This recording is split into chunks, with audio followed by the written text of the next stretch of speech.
بالکل ہی اس اللہ کو نہیں مانتے تھے اور اس کو اللہ مانتے تھے، ایسا نہیں تھا، اللہ کو بھی مانتے تھے، خالق مالک رازق بارشیں برسانے والا سب اللہ کو مانتے تھے، لیکن یہاں پر ان کو ایک بیچ میں اس قسم کا واسطہ سمجھتے تھے کہ ہماری بات اللہ تک نہیں پہنچتی، اللہ بہت عظیم ہے، بہت بڑا ہے، تو یہ ہمارے اس کے ذریعے سے ہماری بات ساری آگے جاتی ہے، تو یہ وہ عقیدہ اور تصور ہوتا تھا ان کا۔ بہرحال عزا کو حضرت خالد بن ولید رضی اللہ تعالیٰ عنہ نے تباہ کیا۔ آج میں بات کروں گا لات کے بارے میں۔ لات کیا تھا؟ لات یہ بھی ایک شخص تھا، ایک نیک انسان تھا اللہ کا، اتنا نیک انسان تھا کہ اس پہلے زمانے میں لوگ دنیا بھر سے جو حج کے لیے آتے تھے تو سخت گرمی میں پیدل لوگ ہوتے تھے، تو یہ راستے میں بیٹھ کر وہاں پر ان کو ٹھنڈا پانی پلایا کرتا تھا حاجیوں کو، اور ستو جو ہے وہ گرمی میں پیس پیس کر ان کو پلایا کرتا تھا، خدمت کیا کرتا تھا حاجیوں کی۔ ساری زندگی اس کی اس طرح خدمت میں گزری، اتنا نیک انسان تھا یہ۔ لیکن جس وقت یہ فوت ہو گیا تو اس کی نیکی چونکہ بڑی مشہور تھی کہ بڑا اللہ کا ولی، بڑا نیک انسان، حاجیوں کی ساری زندگی خدمت کرتا رہا، تو کسی نے بطور یادگار کے، جیسے آج کل ہوتا ہے تصویر بنا لیتے ہیں یہ وہ، اس وقت بطور یادگار کے اس کا بت سا بنا دیا کہ یادگار کے طور پر چلیں جی ہمیں یاد رہے گا کہ یہ ایک انسان جو ہے بڑا اچھا انسان گزرا ہے۔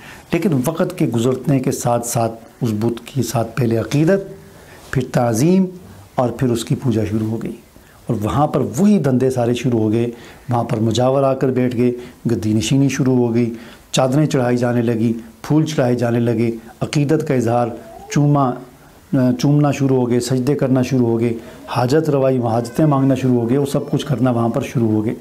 تو یہ دھندے وہاں پر سارے شروع ہو گئے، یہاں تک بھی ہو گیا کہ مدینہ کے لوگ جس وقت حج یا عمرہ کرنے کے لیے آتے تھے تو احرام آ کر وہاں سے لات کے پاس سے آ کر باندھا کرتے تھے، اور وہاں سے آگے اپنے آپ کو محرم شمار کیا کرتے تھے۔ بہرحال اسے ختم کرنے کے لیے حضرت مغیرہ بن شعبہ، حضرت ابو سفیان اور حضرت صخر بن حرب رضی اللہ تعالیٰ عنہ کو حضور علیہ السلام نے بھیجا، اور انہوں نے جا کر اس کو سب کچھ صفایا کیا اور وہاں پر ایک مسجد بنا دی۔ تیسرے نمبر پر منات ہے جی۔ منات مکہ اور مدینہ کے درمیان حدید کے پاس یہ بت تھا، قبیلہ خزاع اور خزرج وغیرہ کے لوگ زمانہ جاہلیت میں اس کی پوجا کیا کرتے تھے، اور یہیں سے آ کر احرام بھی باندھا کرتے تھے، اور یہ بہت مشہور بت تھے یہ لات، منات، عزا، جن کا ذکر قرآن میں بھی ہے۔ اور بہرحال یہاں پر بھی نظر و نیاز کی جاتی تھی، یہاں پر خیراتیں کی جاتی تھی، اور سارے دھندے یہاں پر بھی ہوتے تھے۔ بہرحال حضرت علی رضی اللہ تعالیٰ عنہ نے، شیر خدا حضرت علی رضی اللہ تعالیٰ عنہ نے حضور علیہ السلام کے حکم پر اس مشن کو کمپلیٹ کیا، اور یہاں پر حملہ آور ہو کر اس کو ختم کیا اور نیست و نابود کر کے سب کچھ صفایا کر دیا۔ چوتھے نمبر پر حبل ہے۔ حبل یہ بھی ایک بت تھا اور انسانی شکل کا تھا، خانہ کعبہ کے پاس وہاں پر اندر یہ نصب تھا۔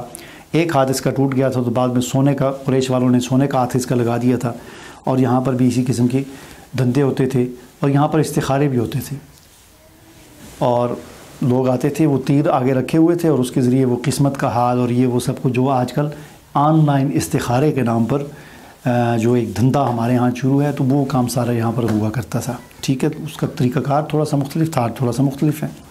بہرحال اس کو بھی حضور علیہ السلام نے فتح مکہ کے بعد ختم کر دیا۔ اصاف اور نائلہ، اصاف اور نائلہ یہ بھی دو شخص تھے، اصاف مرد تھا، نائلہ عورت تھی، دونوں کا آپس میں عشق تھا، ریلیشن شپ چل رہی تھی، ایک دوسرے کے عاشق معشوق تھے، اور یہ غالباً یمن کے رہنے والے تھے۔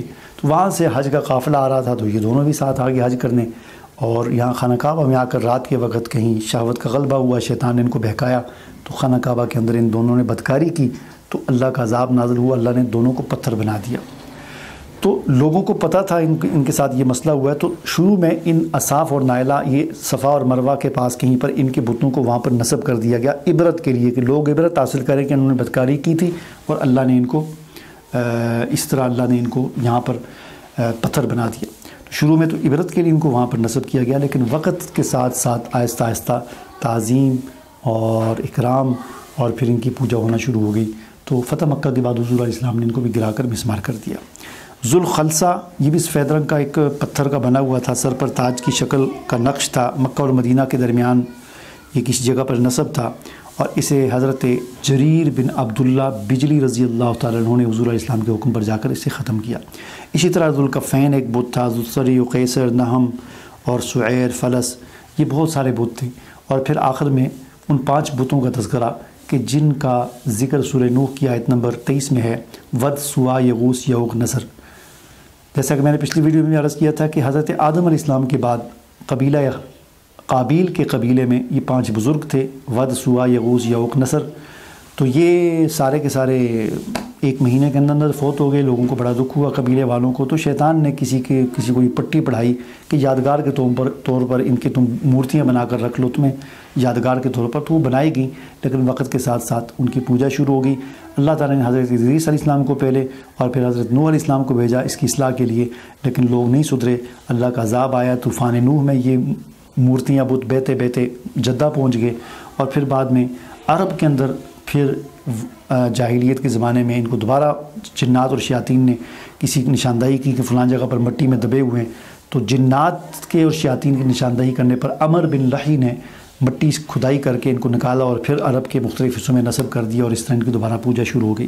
بہرحال حضور علیہ السلام نے ان کو بھی صحابہ کرام کی مختلف مشن روانہ کر کے کسی کی طرف حضرت علی کو، کسی کی طرف حضرت خالد بن ولید کو، کسی کی طرف کس کو بھیج کر ان کو مسمار کیا اور تباہ و برباد کر کے اس طرح پورے عرب سے بت پرستی کا اور اس چیز کا خاتمہ کر دیا گیا. ٹھیک ہے جی. تو میری ان ویڈیوز کا مقصد یہ ہے کہ اس قسم کے جو دھندے ہوتے ہیں اس کے پیچھے بھی شیاطین اور جنات کا ہاتھ ہوتا ہے، جو لوگوں کو ان کاموں پر لگاتے ہیں. چونکہ ان کا کام ہی یہی ہے، ان کا بڑا جو ابلیس ہے وہ ان کے ڈیوٹیاں لگاتا ہے، وہ یہ کام کرتے ہیں اور اسی طرح یہ کام ہوتا ہے. اب اگلی جو میری ویڈیو ہوگی اس میں قبر پر مراقبہ اور وہاں پر جو الہام ہوتا ہے وہ کیسے ہوتا ہے اس بارے میں بات کروں گا. مجھے اجازت دیجیے. اللہ حافظ.